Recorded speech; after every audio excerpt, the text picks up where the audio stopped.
Karibu katika sehemu ya pili ya recap yetu. Kama hujatazama sehemu ya kwanza, kisha unagusa hicho pop up kinachojitokeza juu upande wa kulia na moja kwa moja ilopeka kuitazama sehemu ya kwanza. Lakini tunasonga mbele na sehemu ya pili. Kumbuka kwamba Seng tayari alikuwa amemleta Mwamba katika chumba chake na hapa walianza kufanya usafi. Na katika harakati za kufanya usafi akagundua kuwa mpenzi wake alikuwa kimsaliti, kwani aliweza kuikuta picha ya mahusiano yake ya zamani sana ikiwa katika draw. Kitu ambacho kikamvunja sana moyo na kujikuta anamlaumu sana.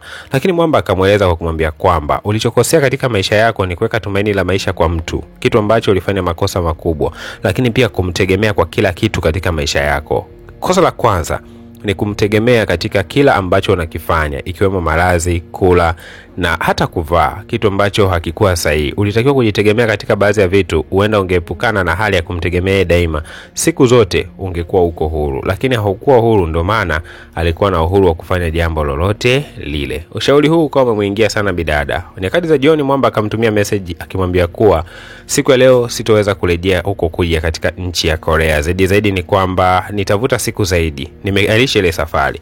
Bidada akaona atumie mwanya huu kumueleza ukweli kwamba kwa sasa hivi hahitaji mahusiano na yeye. Mwamba alikasirika sana mara baada ya kuyasikia hayo na akaendelea na safari yake, kwani alikuwa mpendi bidada, ila alikuwa anampenda tu kwa namna hiyo tu, kwamba kutimiza haja zake za kimwili. Hasa huku kwa Bibi V, mara baada ya kukimbiwa na wateja, hali ilikuwa mbaya kweli kweli. Siku ya leo akaamua kwenda kufanya usafi nyumba yake nzima. Uchafu ulikuwa mwingi, lakini akakumbuka kwamba kuna baadhi ya vitu huwa havitumii lakini vipo ndani ya nyumba. Akawaza akapiga usafi wa kutosha, akabeba zile takataka zote na kuanza kuzipeka katika eneo la kutupa taka. Hasa huku kuna mama ambaye anasimamia masuala yote ya uchafu katika mji. Alipomwona tu Bibi akakumbuka, akamwambia kuwa ulisema kwa yule boyfriend wako ndo alitawanya karatasi zote hapa eneo hili, basi mwambie kuwa akirudia wakati mwingine tutamfungulia mashtaka polisi na asisubutu kurudia tena. Bidada akikumbuka kwamba alikuwa anamsingizia tu yule jamaa, ameshaanza kugundua ukweli kwamba Daeun hakuhusika kabisa katika kutawanya zile takataka, kitu ambacho kaka kinamhuzunisha. Akitazama pembeni akawa anamuona Mwamba anatamani kweli kwenda kumuomba msamaha lakini anashindwa. Hasa yule mzee bana jirani yake alikuwa ameona tukio hili kwamba bidada alikuwa anaona aibu kwenda kumuomba jamaa msamaha. Ikabidi kumuunganisha sasa Daeun pamoja na Bibi V na kumwambia kwamba huyu bidada alikuwa na hamu ya kuongea nawe kutoka jana, niweza kumuona. Naomba leo muongee, kama kuna tofauti muweze kuirekebisha. Baada ya Bibi kuomba msamaha, Daeun akawa na noma, akamwomba aingie ndani ya nyumba yao. Akaingia na aligundua tu kwamba Bibi atakuwa si msafi. Kweli kabisa, baada ya kufanya usafi bado chumba kilikuwa ni kichafu sana. Bibi akasema kwamba tokea babangu afariki aliniachia nyumba ikiwa iko na vitu vingi sana, na kila kitu alichokuwa ameniachia kiliacha kumbukumbu. Kwa stamani baadhi ya vitu kuvitoa. Daeun akamwambia kuwa usafi unaweza kufanyika na kila kitu kapangiliwa katika mpangilio mzuri, ambapo kitu ambacho kitakustajabisha zaidi. Basi wakaanza kufanya usafi. Mara tu baada ya kufanya usafi huo, kwa bahati nzuri chumba kikawa ni kizuri sana na kila kitu cha kumbukumbu kikawa kimehifadhiwa mahali pake katika hali ya uzuri zaidi. Akashangaa sana Bibi kwa kuona kwamba Mwamba Daeun alikuwa ni mtaalamu sana wa upangaji wa vitu. Lakini dakika mbili mbele wakasikia hodi katika nyumba yao. Kumbe alikuwa ni Bibi Seng pamoja na rafiki yake. Kumbe hawa bana ni marafiki wa V kutoka walipokuwa chuo, na kwa bahati mbaya aliweza kuachana. Siku ya leo alikuja kumtembelea rafiki yake mara baada ya kusikia kuwa anapangisha nyumba yake. Lakini mbaya zaidi ni Bibi Seng mara baada ya kumkuta Mwamba katika nyumba hii akajisikia hali ya wivu kidogo, kwani alishaanza kumpenda jamaa. Akaanza kuuliza amekuja kufanya nini. Akamwambia kuwa nimemwagiza kuja kunifanyia usafi kwa sababu siku ya jana nyumba yangu ilikosa wapangaji.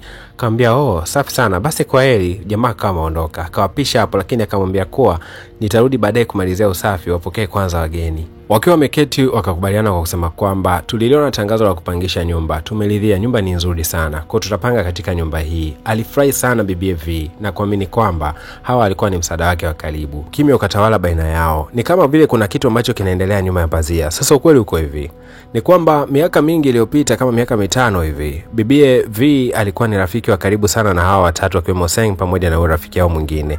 Urafiki wao ulikuwa ni urafiki wa karibu sana, lakini kuna kipindi tu ambacho Seng familia yake ilipitia hali ngumu sana ya maisha, wakaenda wakafilisiwa na benki, kitu ambacho Bibi Seng aliwaambia hawa marafiki zake wawili. Na baada ya kuambia, baadaye stories zikaja kuvuma sana shuleni. Akaamini kwamba huenda V ndiye alikuwa amesambaza story hizo, kitu ambacho kikawa kimemuumiza sana. V ili kutaka mambo yaishe akaamua kusema ukweli na kusema kwamba sikuwa mtu ambaye niliweza kusambaza uvumi ule ambao ulitapakaa chuo kizima.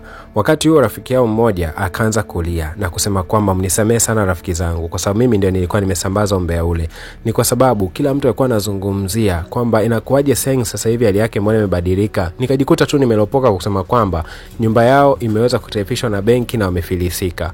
Lakini baadaye ikaja kufahamika kwamba V ndio uliweza kusambaza umbea huo, kitu ambacho kilikuwa si kweli kabisa. Mnisamee sana kwa kipindi chote cha miaka 5 iliyopita. Kila mmoja alibaki anashangaa. Kumbe tumekosana. Miaka 5 yote iliyopita uliweka siri ndani ya moyo wako. Kumbe wewe ndio kwa sababu ya sisi kutengana. Iliwaumiza sana, lakini wakawa hana namna yote isipokuwa kumsamehe rafiki yao na waanze upya ukurasa wa maisha. Ghafla katikati yao ikatokea furaha kubwa ya ajabu. Na hapa wakaanza kuongea yote ambayo waliweza kuyapitia katika maisha yao, na wakakumbushana juu ya ahadi yao ya siku moja wangeweza kuishi pamoja kwa sababu walivana sana katika urafiki wao. Mapema alfajiri Mwamba Daeun kama alivyokuwa ameahidi kuwa atakwenda kumalizia usafi katika nyumba ya kina V, alikuwa amefika mapema na alfajiri, lakini wakati anaingia tu kumbuka kwamba Seng tayari amemia katika nyumba ya V na hapa anaishi. Sasa alikuwa akiandaa vitu vyake kwa ajili ya urembo. Kwa bahati mbaya hivi vitu vilikuwa vimeanguka misili kama ya Glory hivi.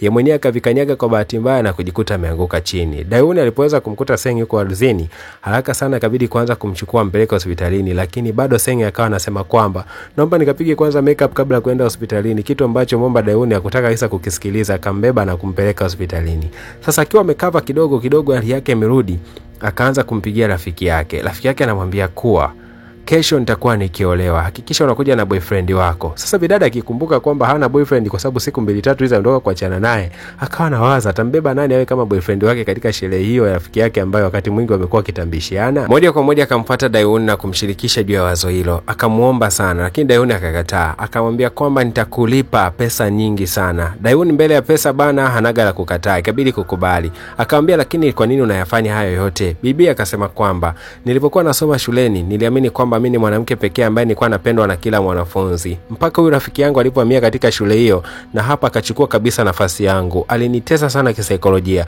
Na kutoka wakati huo nimemwaminisha kwamba mimi niko vizuri kwa kujiposti kwenye mitandao kwenye picha nzuri, lakini pia kujionyesha katika maisha ya kifahari zaidi. Ukweli ni kwamba atakwenda kukodi nguo za kifahari zaidi na pia tutaambatana wote kwa pamoja mimi na wewe mpaka katika sherehe hiyo. Lakini Daeun akamuuliza kuna sababu gani ya kuyafanya hayo? Akasema ni kwa sababu sitamani kabisa kuonekana dhaifu mbele yake. Na mpaka dakika hii amenialika mimi na boyfriend wangu kwa sababu anataka kuniona nikiwa katika mahusiano. Nikimwambia kuwa nimeachana na mtu wangu atacheka sana. Kwa hiyo nimemwambia niko kwenye mahusiano, naomba unisaidie katika hilo. Mwamba akiwa ameishiwa pozi akakubali tu, akamwambia sawa. Basi wakalamba suti bana. Ndio hivyo wanatakiwa kuhudhuria katika sherehe hiyo japokuwa kwa mavazi ya kukodi. Baada ya kutoka kujaribu mavazi yale na kugundua kwamba yangewafaa zaidi katika sherehe, basi moja kwa moja Mwamba Daeun akaelekea katika nyumba ya bibie, na hapa akaelekea mpaka chumbani na kukuta vitu vingi sana viko ovyo ovyo. Akamwambia kuwa ni kwa nini vitu vyako unapenda kuviacha hivi?